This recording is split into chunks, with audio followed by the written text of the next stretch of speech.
Scorecard. Today on the program, we are in another very popular area of Lagos. In fact, it suffices to say we are in one of the ancient towns in Lagos State. We are here to see what the chairman of this local government has done in the last 2 years of assumption of office. And you will recall that by the time the program is on course, you will now see why we are here, because this is a very peculiar local government, a local government that has produced senators, that has produced commissioners in the states, and they are all doing well in their various areas of endeavor. This is Mumi Ayeni. I'm going to take this time out, and when we come back in a short while, the chairman is going to be seated with me, where we shall be I shall be engaging him in a tete-a-tete as to how has he been able to record so much success since he came into office. Just stick around, we'll be back shortly.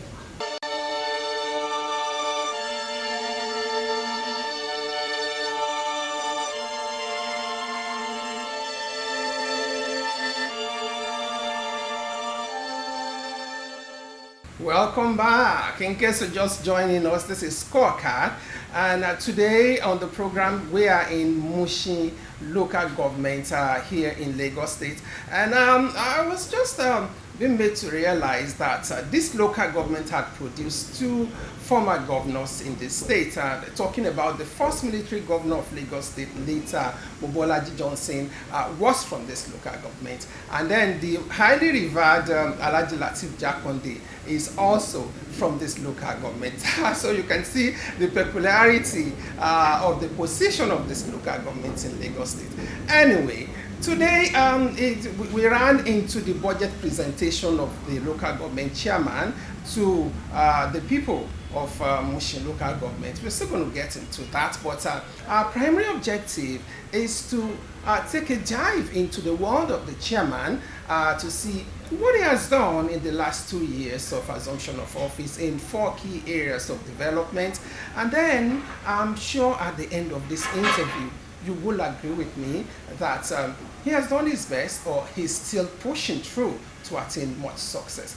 Let me introduce my guest to you on the program today. That's Honorable Bamigboye, the chairman of Mushin local government. Thank you. So nice having you on the program today. Thank you very much. I must commend your looks. You look so calm, so reserved, and for a public officer here in Mushin, what is the secret?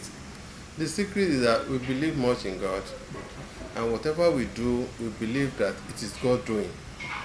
And as a result, many people have passed through this particular position, and many are still coming. So we need to have everything very cool, and our priority is to achieve, so that people will feel the government. There should be reflection of our performance within the people. That is the people to enjoy dividend of democracy. That is our priority. I must also say that you appear to be so amiable and so revered by your people, because I can see people, pulling you here and there, especially with the meeting I had with you before today, where I had so many people waiting to see you, and you flung the door open that everybody should come in. Is that a style, or is that? Yes, we have to do open door policy. And not only that, we are the representative of the governor, we are the representative of the president. Many people cannot go to the governor or go to the president. They cannot go to Asoro. This is the grassroots, and we are very, very closer to the grassroots. We are more or less a grassrooter. So therefore, we need to open our door down to get the complaint of the people, and from there you can pick up and do something for them. So when you are too far to the people, there is tendency that you will not even get some information for you to work on. And that is the reason why we have 2 days in a week that we normally attend to people, especially Tuesday and Thursday. These 2 days I used to be very, very careful and ensure that at least I attend to people up to their own satisfactions. So on this program, we shall take a very deep look at your successes attained so far in the last 2 years of assumption of office in 4 key areas of development: the infrastructure, the education, the environment, and then human and healthcare development. So we take them one after the other.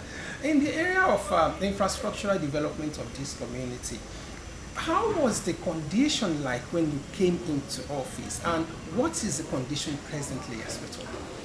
Part of our priority is to ensure that we do a lot of infrastructures all over the place. We have rehabilitated even some of the potholes. Nearly every road we have touched. Okay. And not only that, we have done over 18 roads now. And up till now, we still have about 3 ongoing. Last month, we finished some that was done, completed. But remain about 3 roads now that is ongoing. The Felodun at Ilasa is ongoing. The Igbira street at Idiaraba is ongoing too. So, and we commissioned a place last 3 weeks. So in terms of infrastructure, I think we are doing our best. In fact, it's one of the most achievements we have done. We have been given award on it at Abuja and so on and so forth like that. Anything development, anything infrastructure, we have rehabilitated so many roads. We have done a lot of dissertations, deseating of drainages and so on and so forth. So even cutting away of refuse, just to ensure that the environment is clean and to avoid flood and the rest of them. So we have been doing that for the past 2 years we assumed office. Okay. I know you, since you mentioned 18 roads, so I'm going to be inserting the pictures of these roads that you have done, okay, so that the people can actually grasp what you're saying in the okay, area of road infrastructure development.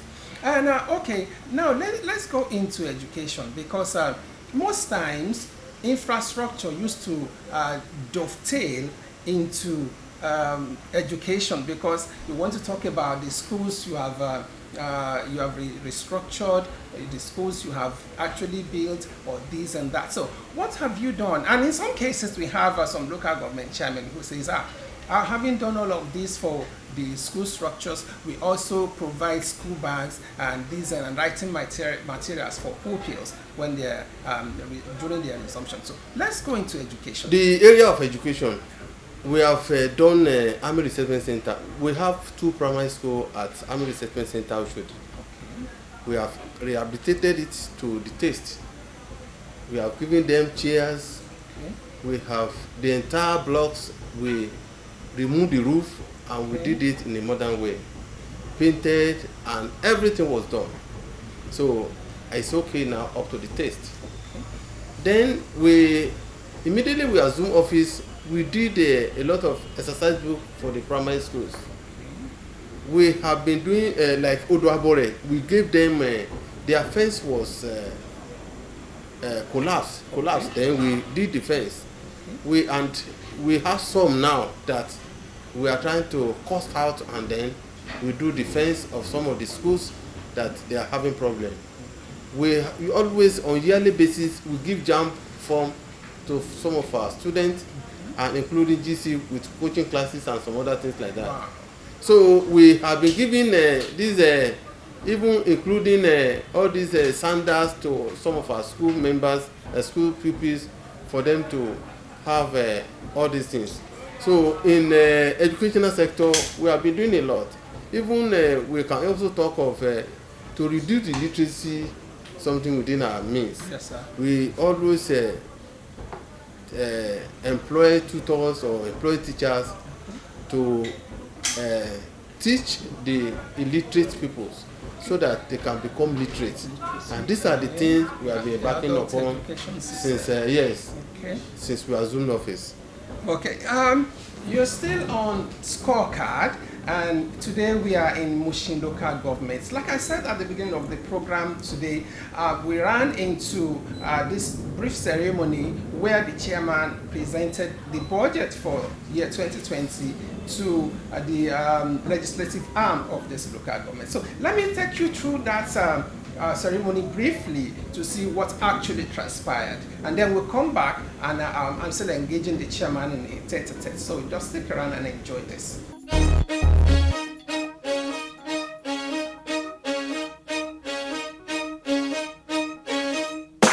Budget of consolidation. As it is directed toward the building on our past gains and achievements, all our developments, in order to expand our frontiers and gain new grounds in socio-economic development, we need to consolidate all our achievements. The proposed total budget sum is put at 4 billion 328 million 731,129 naira 83 kobo, which comprises the overhead cost 731 million 743,929 naira 17 kobo. That's the overhead cost. Political office holder 137 million and 400,000 outstanding payables. 125 million 878,814 naira 19 kobo. Statutory deductions 428 million 656,070 naira and 83 kobo. While social services expenditure is put at 871 million naira. Non-current assets 605 million 260,928 naira 98 kobo. Personnel cost 573 million 100,000 naira, and teacher salary is put at 855 million 691,386 naira 66 kobo.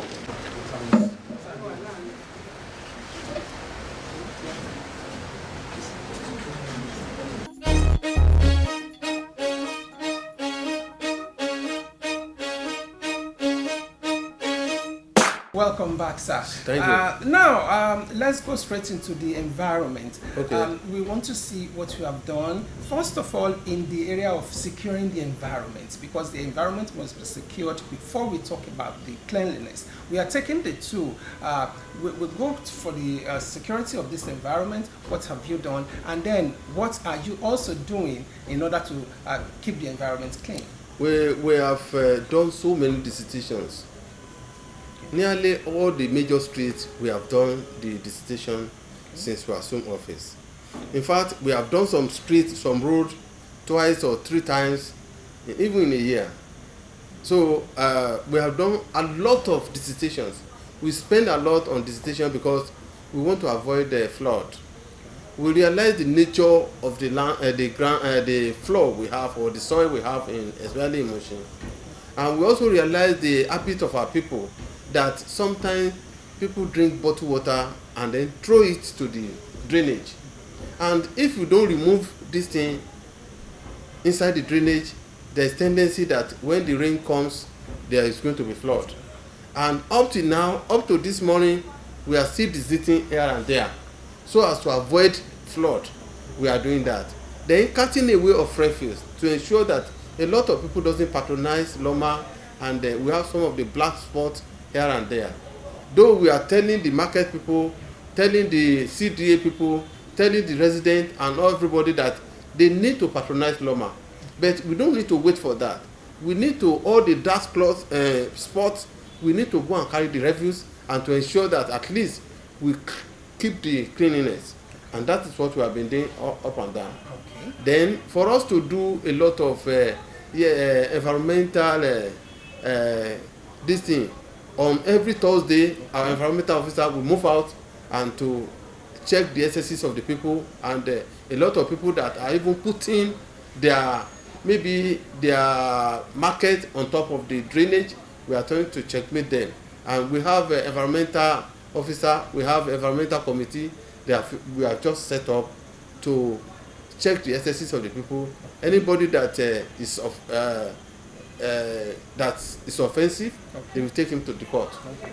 And how about I realized some time back you gave some transformers under your rural electrification program to some communities here in Mushin. What informed your decision to do that?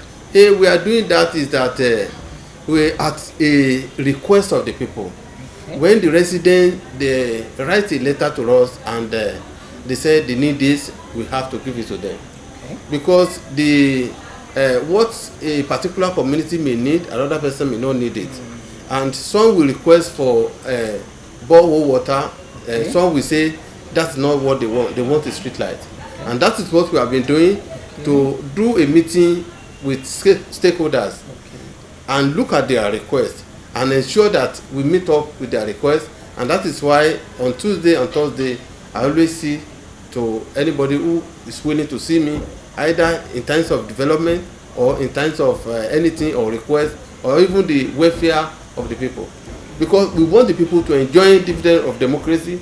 And when we are saying people should enjoy the dividend of democracy, we should listen to them and ensure that we follow their request. That takes us to the very last question on the program today, and that's where we'll be talking about the health and human development of this local government. Here, we want to look at the PHCs, your contributions that has kept them running smoothly, and then we'll talk about the human development, skill acquisition programs that we have done, poverty alleviation programs, what we have done to help the aged, the unemployed, women, youths. That is what we'll be talking about here. Let me start from the skill acquisitions. Okay. First of all, the state government, they have a skill acquisition at Ilasa here. That oftentimes the request for the numbers of people to enjoy that skill acquisitions. Okay. We are doing that. Okay. We have our own that we normally do at time basis. Okay. Even, for instance, at one of our area office, we are doing skill acquisition there now. Okay. That people are learning a kind of skill work for them to have, they can depend on their own thereafter. We did that one we did another one about 3 months ago, and even all around we are doing it. It's just, sometimes it doesn't reach up to 3 months before we do another skill acquisition for people to learn one thing or the other. And in terms of doing empowerment, just for people to be empowered, we give all sorts of things for people to at least they can do on their own. There was a time we gave money to the people to ensure that those that are selling one or two things, they can increase their trade, their stock. Yeah. And we gave these milling machines for people to that they can depend on their own. And all these dryers too, we gave it to them. And so many things like that, and deep freezer and the rest of them. There was just not up to 4 months now we did that to ensure that at least people are empowered. We gave some people money, we gave some people milling machine, we gave some people dryer, we gave some people even a clipper, okay, and even some people all these things. Just about 7 to 8 items we gave to them to ensure that at least we empower people and people to enjoy our government. Okay. That's what we did. Okay. And on the issue of health program, yeah, that you may mention, we have been doing a lot of health programs. For instance, we do mobile clinics. Okay. We on monthly basis we take our mobile clinic to market, to wards, to streets here and there for people to enjoy it. And not only that, we have changed some of our PAC to 24 hours. Some of them that they were 8 hours before, now we have changed them to 24 hours. We have bought a lot of equipment. Even there is one PAC now, which is very, very big. It's a mini general hospital, okay, that we want to commission as soon as possible at Igbowu. We are working on that now. In the area of health program, like the there's a corona sensitization we are doing now. We are working on that, and we are going to do this sensitization on Monday. And there was a time there was a misuse outbreak. We did a lot to make sure that we checkmate it, and so many things.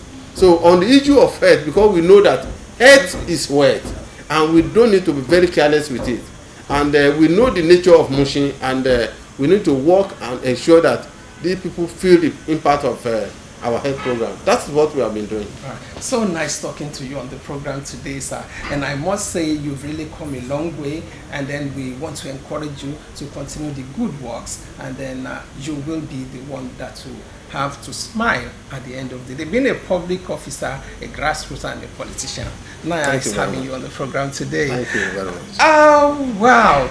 You've heard it all from the horse's mouth. The chairman had taken us through his journey in the last 2 years, and I must say that he has really done well. That's my opinion. And there's one new thing I'm also taking away from this local government today, which are not seen in most of the local governments visited, and that is the mobile clinic. That's a new one, and I'm taking that with me on the program today. So, as usual, we will go to town, see this project, and also speak to some people, as we usually do, to corroborate what the chairman just said on the program today. We'll talk to as few as we can get on the streets in the neighborhood to talk about the achievements of the local government chairman. So come go with me.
In all sincerity, Chairman Bamigboye Emmanuel has done very impressively well by taking care of some of our infrastructures.